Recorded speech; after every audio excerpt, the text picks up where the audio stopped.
जय हिंद। अगर आप बिहार दरोगा, बिहार बीपीएससी, साथ में आप बिहार के किसी भी एग्जाम को फोड़ना चाहते हैं तो जो मैं आपके लिए टॉपिक लेकर आया हूँ बिहार के प्रमुख पर्यटन स्थल, ये टॉपिक केवल आपके लिए है। तो चलिए इस टॉपिक की शुरुआत करते हैं। आपको बता दें कि बिहार में बहुत सारे पर्यटन स्थल है और विभिन्न धर्मों से जुड़े हुए पर्यटन स्थल है। जैसे बौद्ध धर्म से जुड़ा हुआ पर्यटन स्थल है, रामायण सर्किट यानी हिंदू धर्म से जुड़े हुए पर्यटन स्थल है, सूफी सर्किट यानी मुस्लिम धर्म से जुड़े हुए पर्यटन स्थल है, जैन सर्किट यानी जैन धर्म से जुड़े हुए पर्यटन स्थल है, सिख सर्किट जो सिख धर्म से जुड़े हुए पर्यटन स्थल है।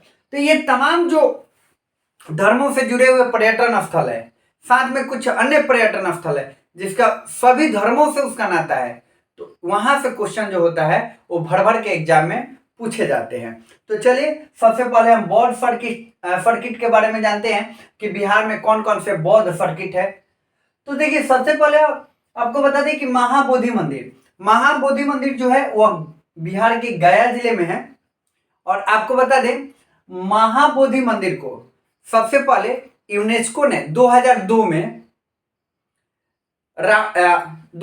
में विश्व विरासत स्थल में शामिल किया था। आपको बता दें कि महाबोधि मंदिर जो है ये बिहार का पहला यूनेस्को में शामिल होने वाला मंदिर था, जिसे यूनेस्को ने 2002 में विश्व विरासत में शामिल किया। इस बात की भी जानकारी होनी चाहिए। और आपको बता दें सुजाता गढ़ मंदिर, ये वही सुजाता है जिनके हाथों से गौतम बुद्ध खीर खाए थे। तो ये सुजाता गढ़ जो मंदिर है वो अभी गया में है, इस बात की भी जानकारी होनी चाहिए। और आपको बता दें विश्व शांति स्तूप जो है वह राजगीर में है और राजगीर नालंदा में पड़ता है, इस बात को भी ध्यान में रखना है। अशोक स्तंभ जो मौर्य वंश के महान चक्रवर्ती सम्राट जो राजा थे अशोक, तो उनका जो स्तंभ है अशोक स्तंभ वह वैशाली में है, इस बात की भी जानकारी होनी चाहिए।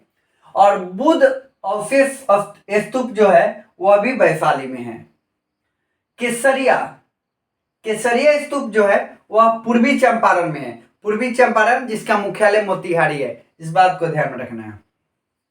चलिए रामायण सर्किट, हिंदू धर्म से जुड़े हुए भी कुछ पर्यटन स्थल है, जिसमें सीताकुंड जो है वो सीतामढ़ी में है, सीतामढ़ी। अहिल्या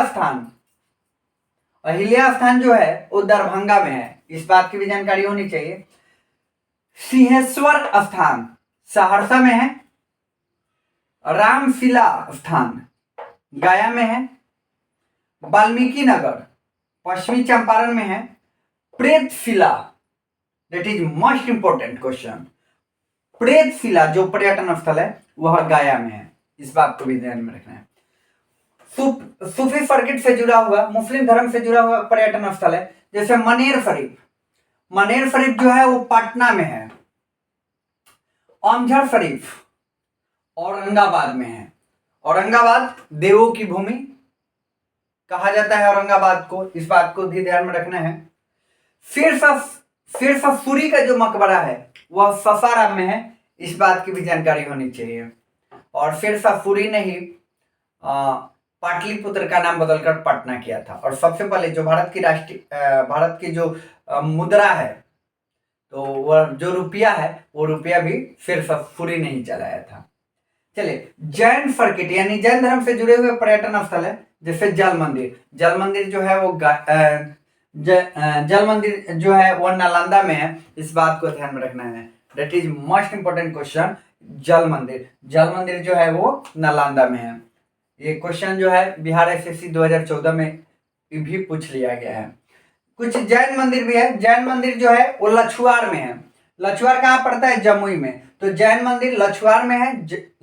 लछुआर जो है वह जमुई जिला में पड़ता है। जैन मंदिर जो है कुंडग्राम में भी है। तो कुंडग्राम जहां महावीर स्वामी का जन्म हुआ था, तो कुंडग्राम वैशाली में है, इस बात को ध्यान में रखना है। और कुंडलवन जो है वह नालंदा में है, इस बात को ध्यान में रखना है। और जो चौथा बौद्ध संगति जो हुआ था वह कुंडलवन कश्मीर में हुआ था, वह बौद्ध धर्म से संबंधित है। लेकिन ये कुंडलवन जो नालंदा की बात किया जा रहा है, ये जैन धर्म से संबंधित है। ठीक है, अंतर स्पष्ट कर लीजिएगा आप।